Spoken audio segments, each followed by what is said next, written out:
So the last time I saw my family online was about 2 or 3 hours back. I don't want to disturb them now because I guess their sleep is disturbed and their peace is disturbed completely.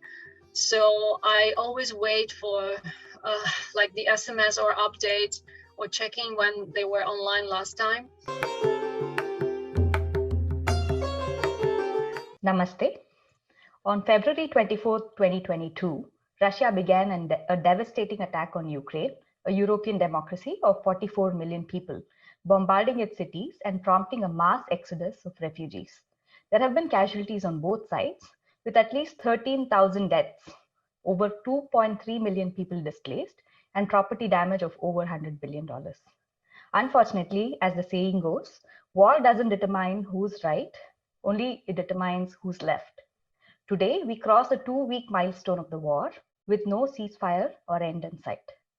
We at the Infinity Channel are making a sincere attempt to present to you both sides of the story, as the truth is always more complex than what news publications and politicians want you to believe.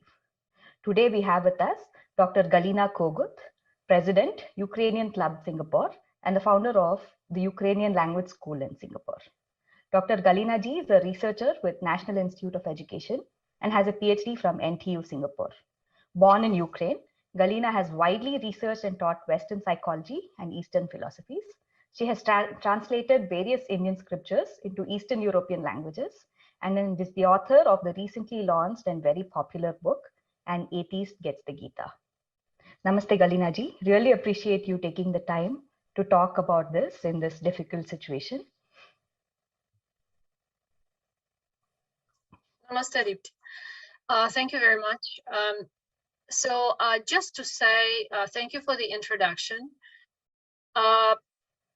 Just to say a few words on my part.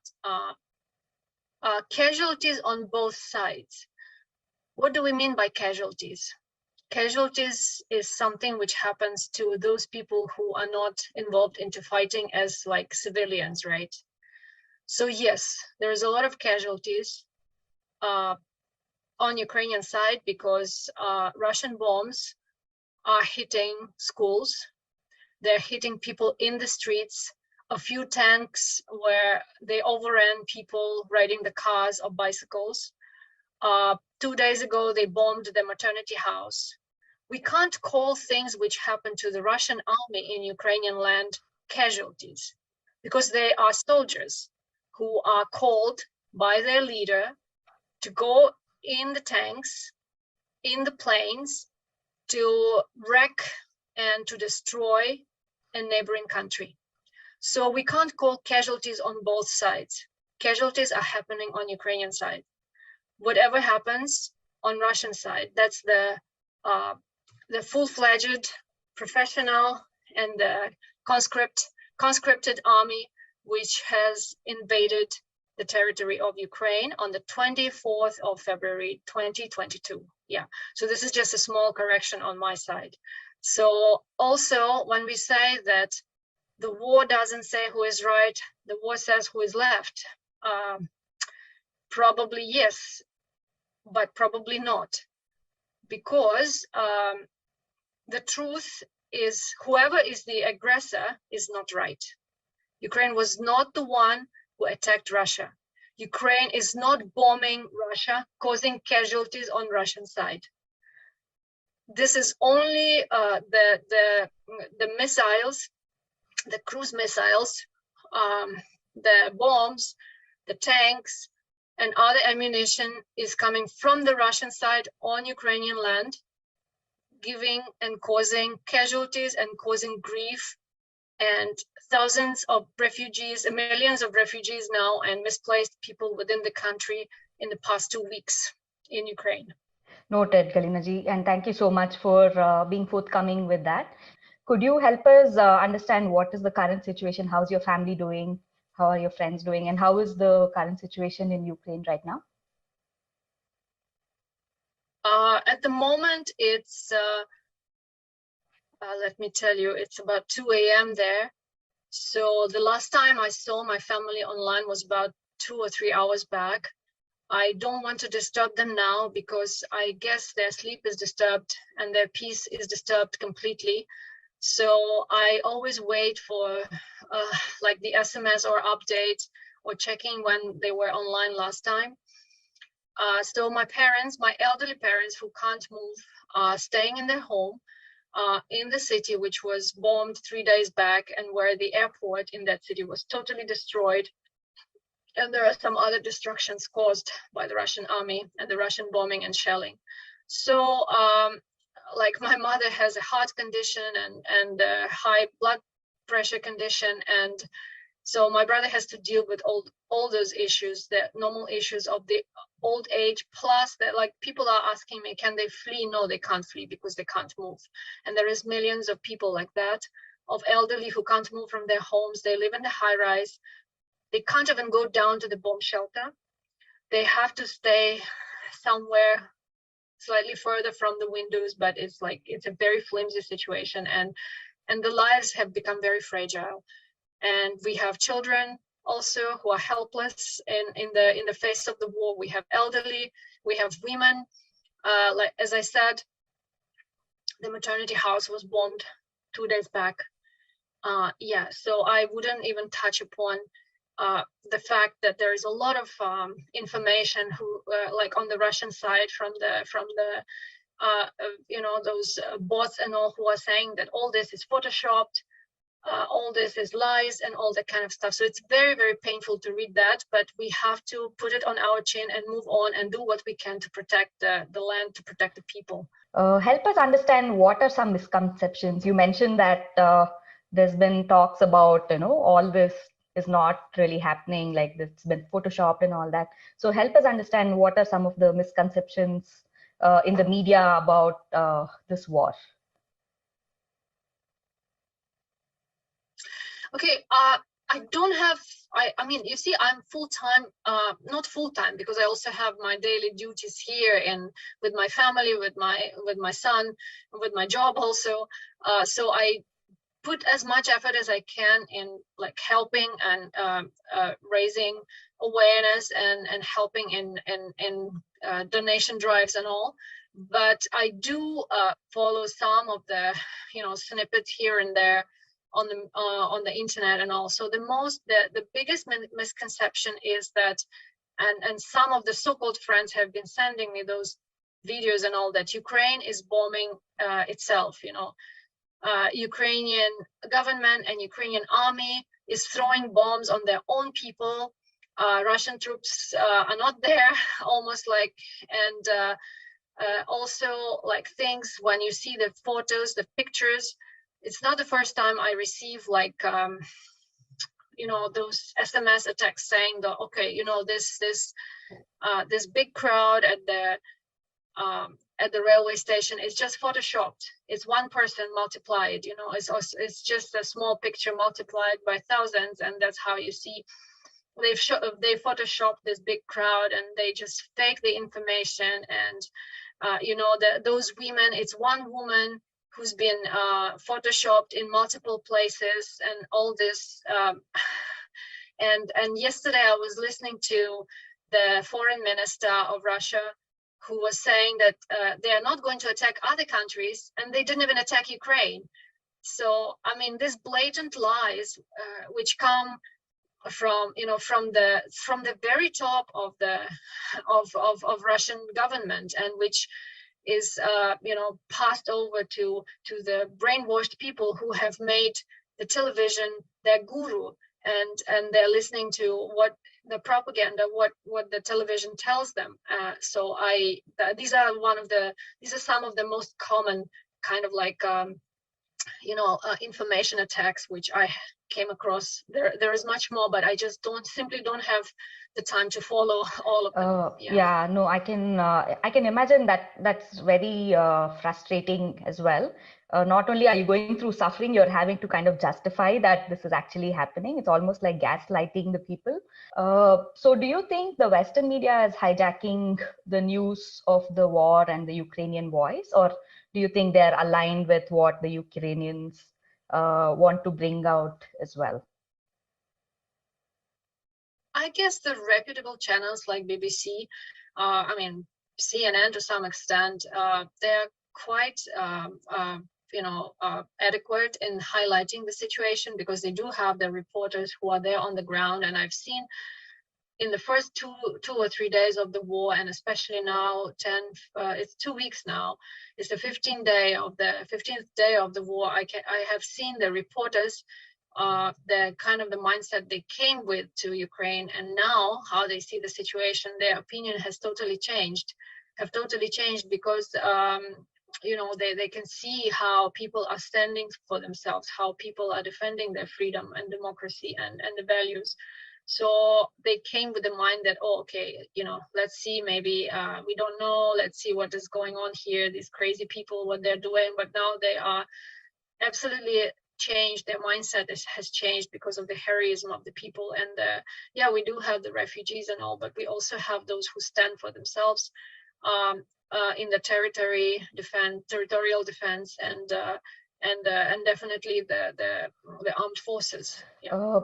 Wanted to touch upon a controversial topic. There has been a lot of news about the Azov battalion.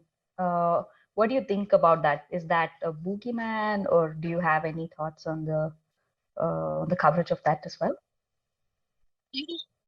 I'm not an expert on all the armed forces and battalions in Ukraine. I know that this battalion was formed in 2014 during the beginning of the Russian invasion in Donetsk and Luhansk regions. So they have been very active in defending, in their defense against the Russian army. And I guess, I guess the main point that people say that this battalion, they are Nazis, they're anti-human and all that. But however, anybody from Russian point of view, from the point of view of propaganda, Ukraine is full of Nazis.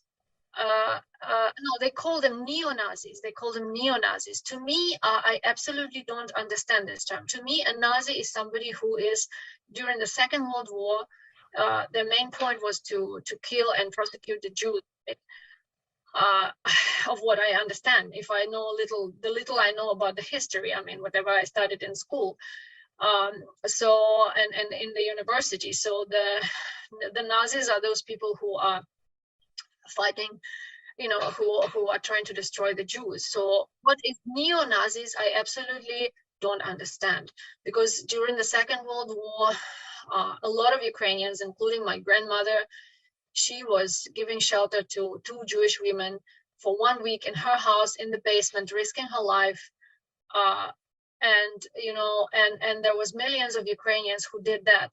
So how we are neo-Nazis or how we are Nazis, I don't understand. I guess in Putin's and propaganda kind of view, anybody who is doesn't want to say that we are Russians, we are the same as Russians, Ukrainians and Russians are the same. Anybody who says that we are separate, anybody who says that we are independent, we just, get out of here. We have our own place, we have our own land, and anybody from their point of view is a Nazi.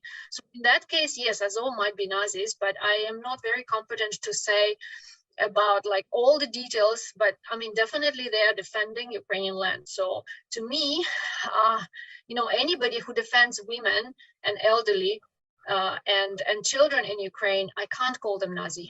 I can't. Could you give us a brief history of Ukraine, maybe starting up from late 20th century, leading up to the 1991 separation, and then a little bit after that as well? Yeah, okay.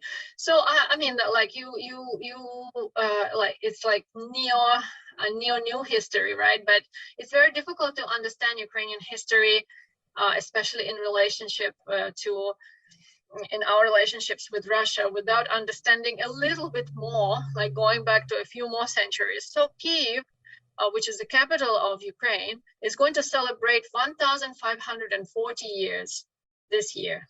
So it's an ancient city. If anybody was in Ukraine before, and I don't know when we are going to rebuild the country, if anybody is going to go to Ukraine and see the cathedrals, which are there, standing there, it's like they are built in 10th century, 11th century, which is a long time ago. So apparently the cathedrals were built when the country had some money already to do that. You know, before that, the settlements, there were settlements around Kiev. So Kiev was growing as a successful country, as a successful kingdom, and then it was expanding. So it expanded, you know, like in those days, it expanded to the north also. So Moscow was only founded in like whatever they put in their history. I don't know how much I can believe in it now. So it was founded like 12 something.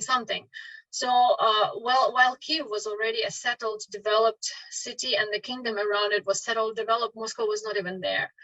So, and definitely as it was expanding to the north, then like Moscow was growing, and also they were sort of like Nawabs under Mongols, you know. So it was Kievan kingdom. So Kiev is the name of the city, and then it was Kievan Rus. So Rus has nothing to do with Russians. It's the Iranian word which means people with a light brown hair, or reddish hair. So that's all it means. So I mean the kind of hair, you know, this is the people which the color of the hair they were named. So after that, because in those days, you know, the territories were attacked from all sides, from Tatars on the south, from different tribes on the east, and in the north and in the west. So we had the formations of warriors in Ukraine, which are called Cossacks. Ukraine, I mean, the civilization forms around the rivers, the civilization forms on the fertile lands. So there is a big river, Dnipro, around in Ukraine. So the Kiev was formed there. So the settlements were there. So people are having their agricultural activities there. You know, they grow food there. It's the same in India around the rivers. It's the same in China around the rivers. It's the same everywhere. So those warriors, they were holding their agricultural settlements there. They were growing crops. They were doing things. They were raising their kids and all, but they also formed themselves, formed the groups to defend those lands. So in normal times, they will just lead their normal households. Then if there was the danger of other tribes attacking them, they would gather around Dnipro River, which goes into the Black Sea, and it was called Zaporizhia. And then they will have their battalions there, and they will train there to defend the country. So this is the Cossacks. So Cossacks appeared in about 12th, 13th, 14th century. And they were very powerful warriors, and they were even hired by other kingdoms to defend, you know, against whatever enemies was attacking.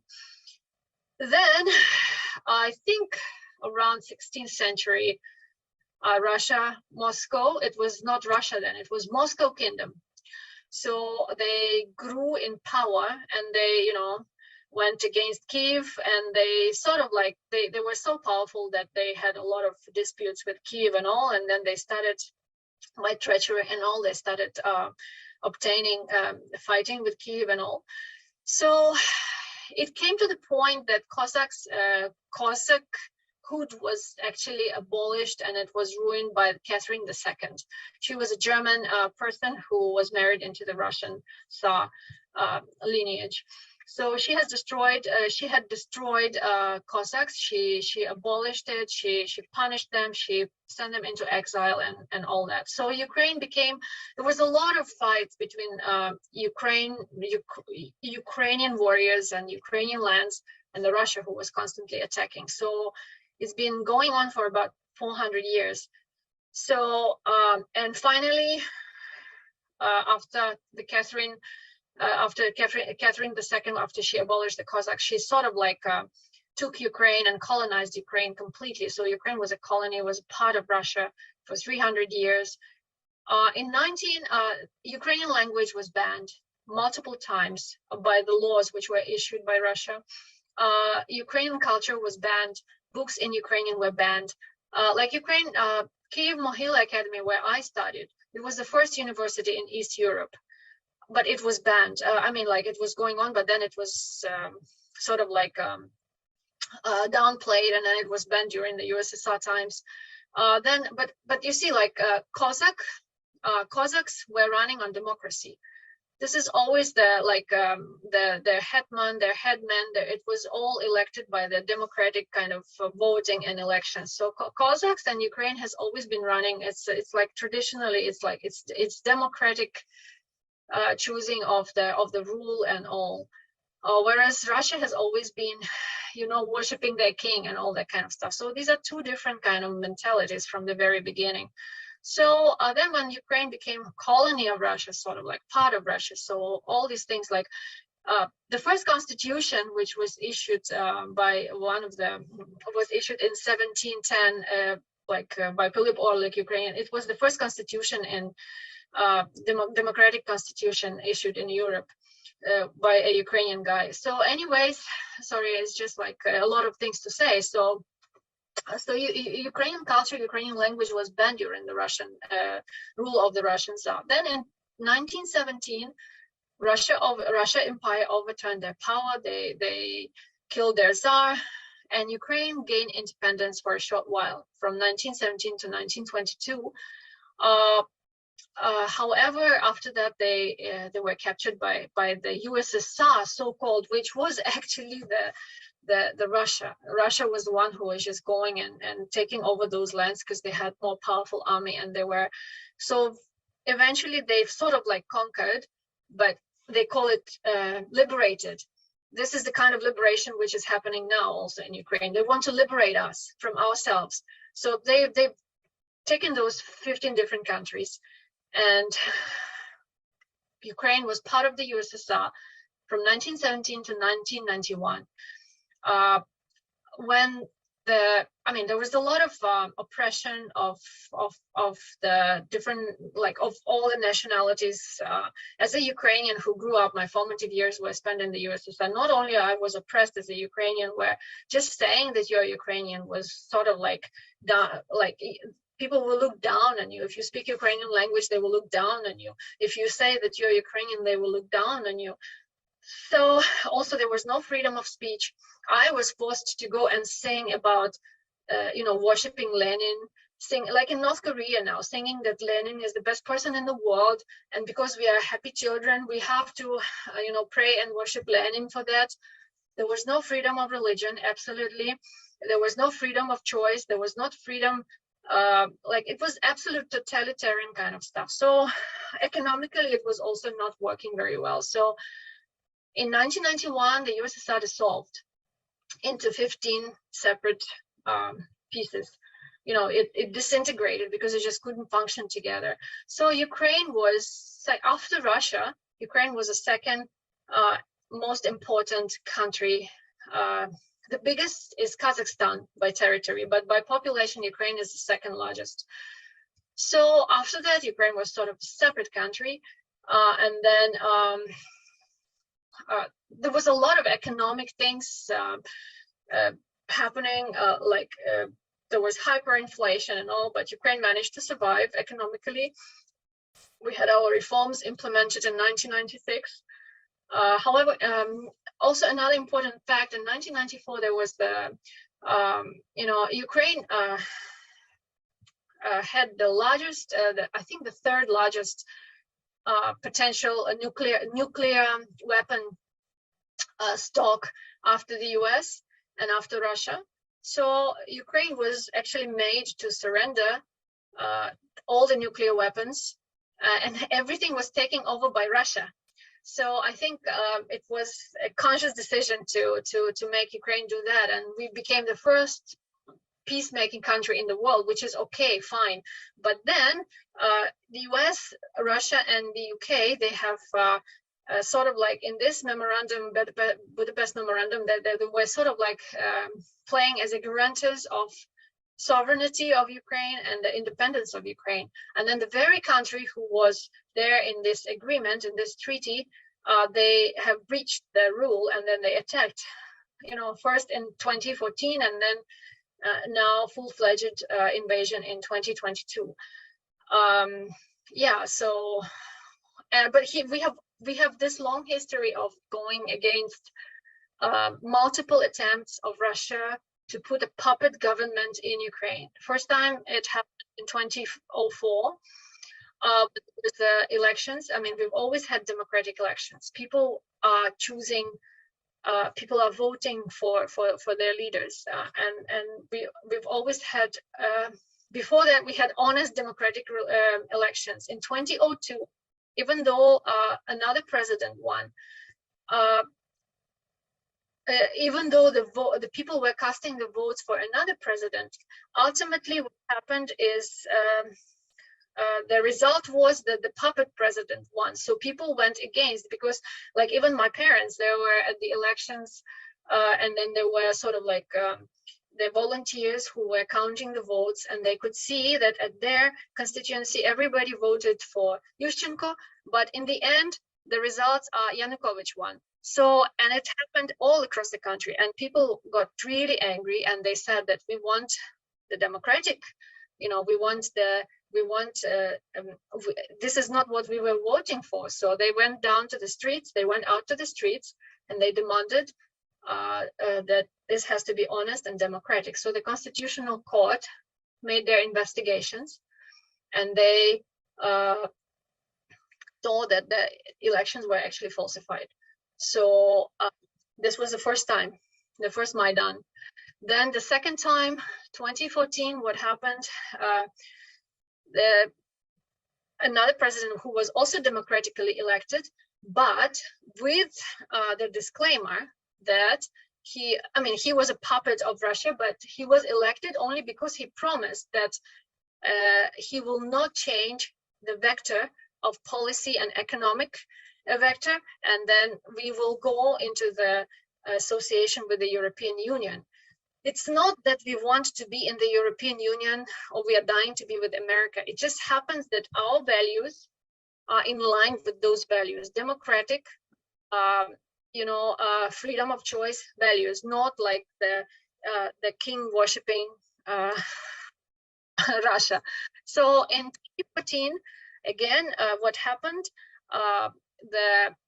This president, he signed off the association with the European Union, like with the perspective that one day Ukraine will become part of the European Union. But he got the money from Russia, I think $15 million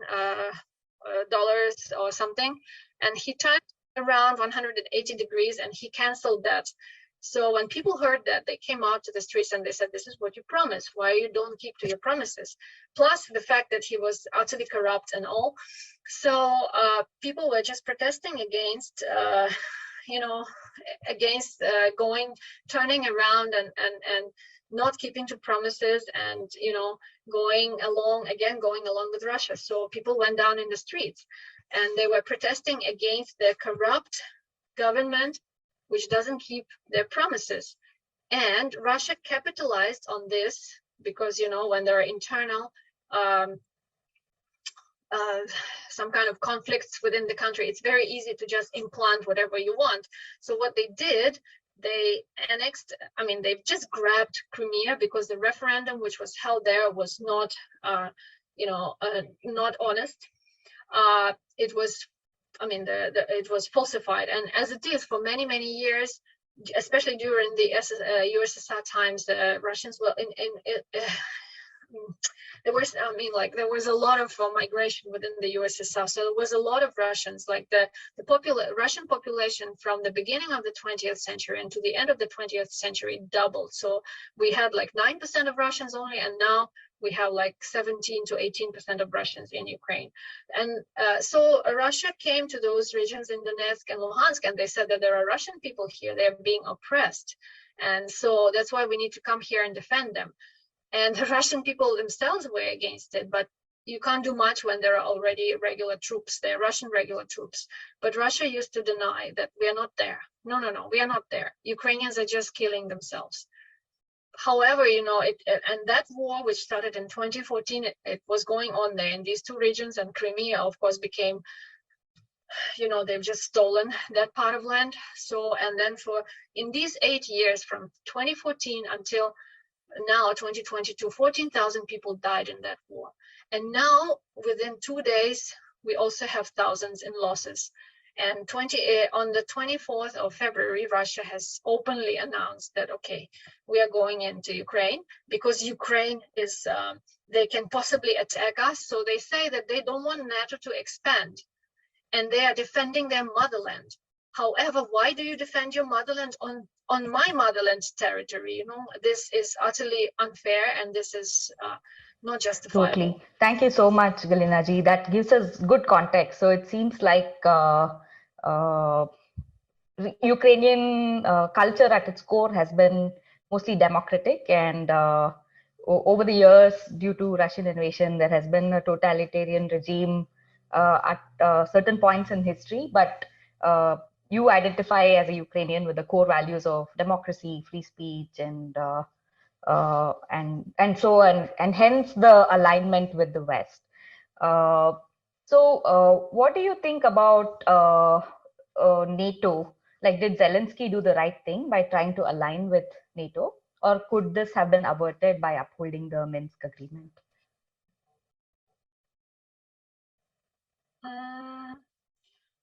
I don't quite understand how Zelensky aligned with NATO, because Ukraine is not part of NATO, and it has never been. The only thing which was promised is the sovereignty in 1994, and then it was violated. So,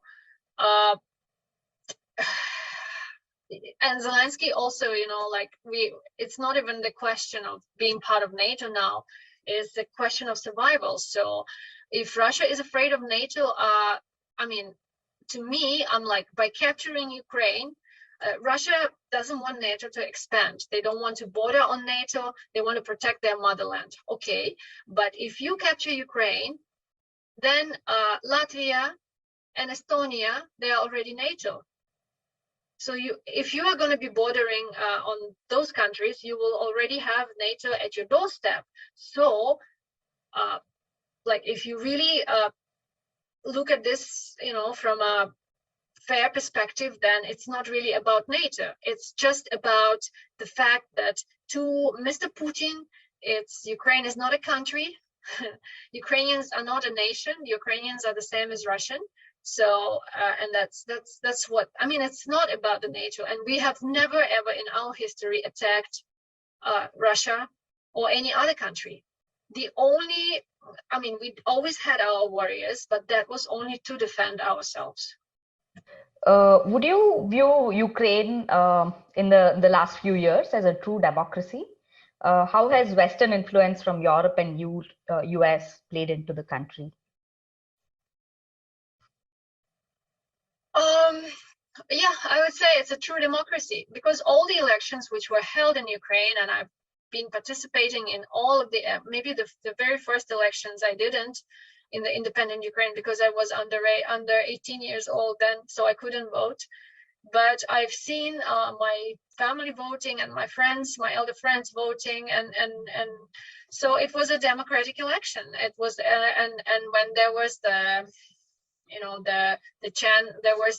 it was obvious that the that the results were falsified against the democratic principle. Then people came out and they told everyone very openly about it. So I don't think you need to have the influence of the West to stand for your rights. It's a basic principle which is ingrained, in the mindset of every Ukrainian. We want it fair. The principle of fairness is always there. If it's not fair, we go out and we announce it. We tell everyone about it, and we want it to be fair. So I've heard this discourse that in 2014. The Maidan was funded by America. In 2004, the Maidan was funded by America.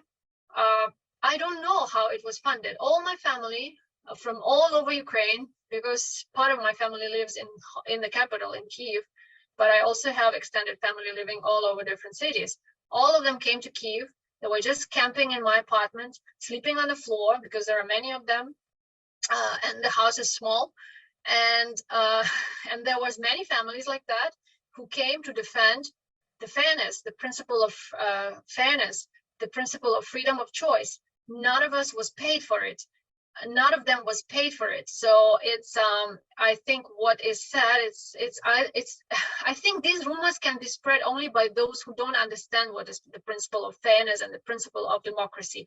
If it is within you, you'll just go out on a limb no matter what and try to defend your view if you know that the truth is on your side.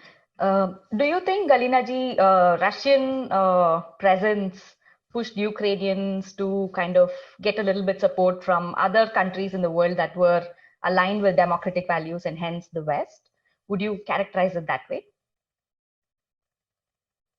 If he pushed, if Russian pressure and aggression kind of pushed you to make allies with other countries that were aligned with the same values that you were aligned with, and hence Ukraine and the West formed a more natural alliance. Well, I don't know how much he pushed. I mean, we've always been oriented towards those democratic values of the West. It just happened so that if they were in the West, if they were in the North, we would have been aligned with the North. I mean, people would have said that Ukrainians are aligning with the North or the South, you know. It just historically happens that you know, whatever fight for freedom, it just happens there. So yeah, President Putin, he invaded Ukraine, so we started asking for help, simply, not because, you know, yeah, okay, it's not like, okay, they're bombing our streets and oh, okay, we want to be aligned with the values. People just started screaming for help, you know. So makes sense. Yeah, do you think the West has been strong enough ally in this time of need, or do you think there could have been more that you could have received from your allies in the West? Well, you see, by saying ally is a very strong word, I guess. I mean, they are, of what I understand from the allies, are those people who are coming and helping, like with their soldiers, with their, like when we talk about the Second World War, allies are those who are probably fighting on your side. They are well-wishers, they are supporters, but I wouldn't call them allies because none of them is fighting on Ukrainian land. We do have some, now there are some nationals from other countries who came on their own, out of their own accord to, I mean, whichever country's legislation allows them, they just came to Ukraine with their experience to help, to fight. The West would have been, okay, I guess the West was quite slow in response. For the past 2 or 3 days, for the first 2 or 3 days of the war, you know, but I guess that's how, I mean, the diplomacy and all, that's how it works. It doesn't work immediately. It's only the bombs which kill people immediately. They work immediately. But so it took I mean, Ukraine was screaming about the problem for many years. However, you know, Russia, as a descendant of the USSR, what actually happened when the USSR disintegrated, they have taken the right for everything which USSR was entitled to. So they have taken, they've become the member of the United Nations just by default. Every other country had to apply for it and get permission to get in there, whereas Russia entered there by default. And now, being the biggest, you know, country, like to get along with the US, Russia, and France, and whichever country can't just, you know, slip up. Russia has the what do you call it? Russia has the right of putting the veto. So whatever Ukraine says, Russia just puts the veto. And Lavrov has been blatantly lying, and whatever representatives of Russia, they're sitting there and they're blatantly sitting there and saying, oh, we haven't attacked Ukraine, whereas the whole world is watching the attacks in real time. So Also, like, I mean, not to say about that Russia has taken over all the properties of the USSR, like in all countries, they've got the embassies, they've got all other properties. So they've taken all of that by default, being the descendant of the USSR, but that is not fair also, you know. So sorry, I think I started saying this, but I sort of like lost the question No, I already. think you did answer it in terms of like the main question was that do you think the Western support has been strong enough, or do you think they can do more in terms of helping Ukraine get out of this crisis situation? I really think they can do more. But I mean, to be fair, you know, they are doing now because it's just turned out very dangerous for the people, and they do provide a humanitarian help, which is much needed now, because there are there's almost 1 to 2. I just a few days back it was about 1 million of refugees. I think it's coming to 2 million now, because like from my friends, even those who were the strongest, even those who were who said that they will fight till the last in the territorial defense, and they're still staying, they used to still stay in Kiev, hiding in the bomb shelters, but they have children, many of them have young children, and after 2 weeks I look at these families, like one of my friends, they didn't want to leave. The only they made this decision to leave only after a cruise missile ended in their garden. And you, for your information, the diameter of the hole from the cruise missile is 6 meters. So it's more than the diameter of a normal room at the house. And half of their house was blown up into the air in 1 second. So they were lucky that they were sleeping in the other side of the house, and that side of the house was not damaged. So immediately, in fear, you know, she said that her hands were shaking.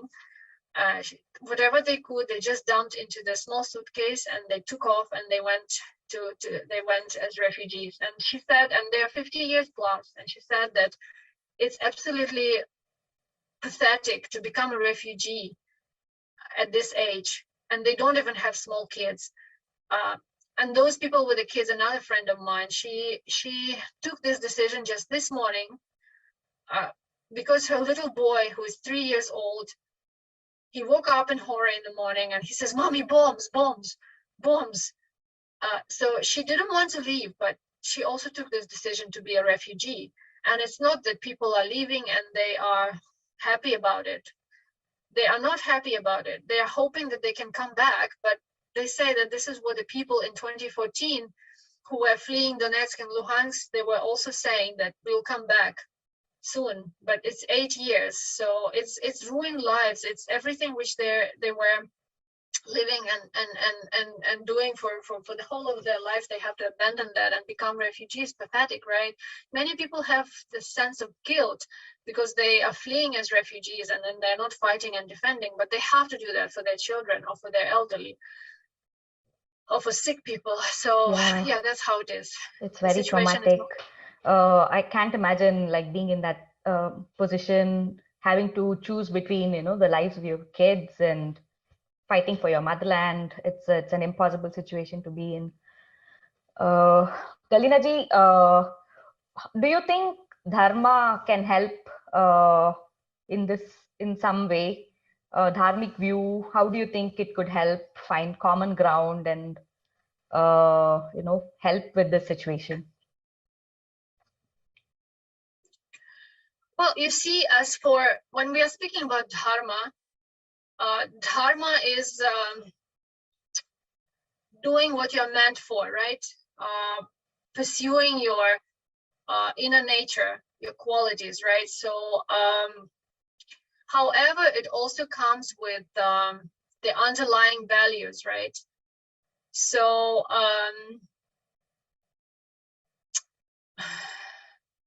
I think that such values as, I mean, if we look at the whatever scriptures we are reading, it says there that even God, even Bhagavan, leaves the jiva, leaves the soul with the right to choose. The freedom of choice is up to them, right?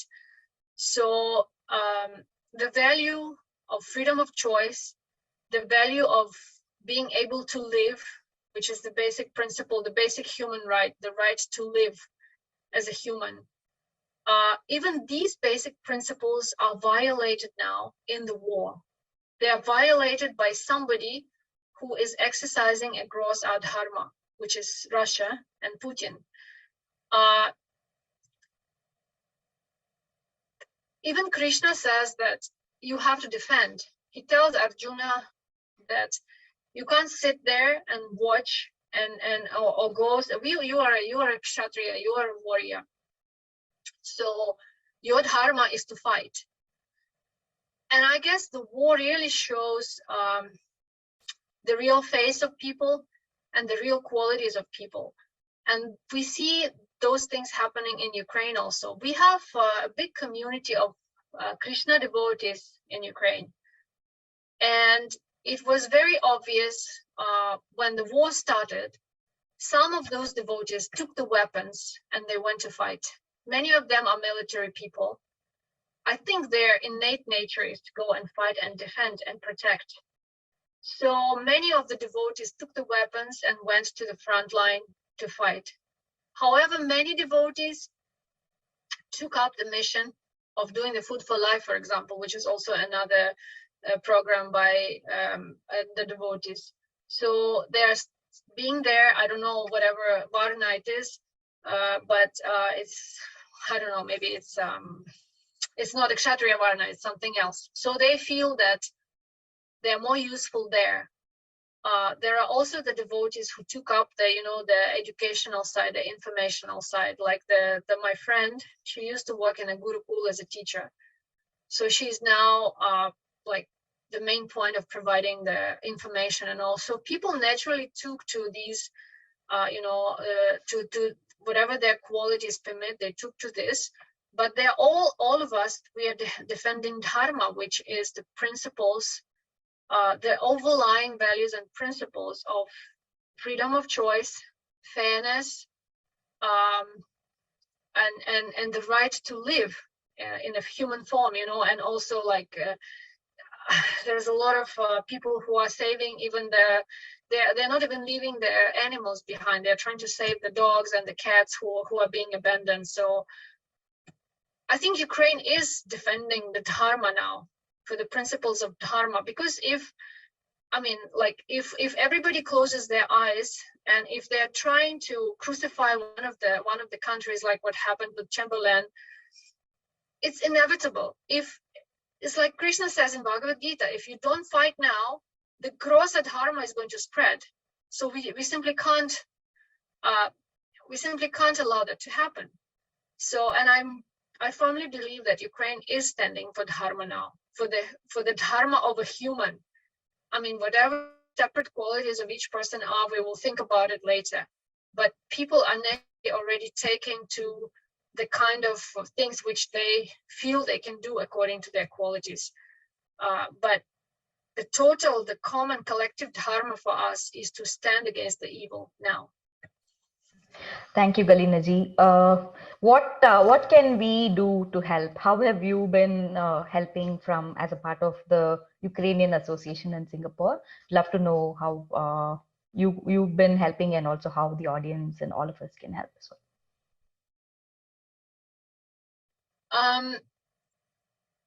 We have been very active in raising the awareness about the situation, providing the true information as much as we can, true updates.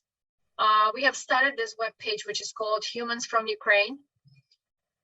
So I mean, you can just hit that on the internet, and it's a Facebook page. So there are the recent updates with the most recent information there.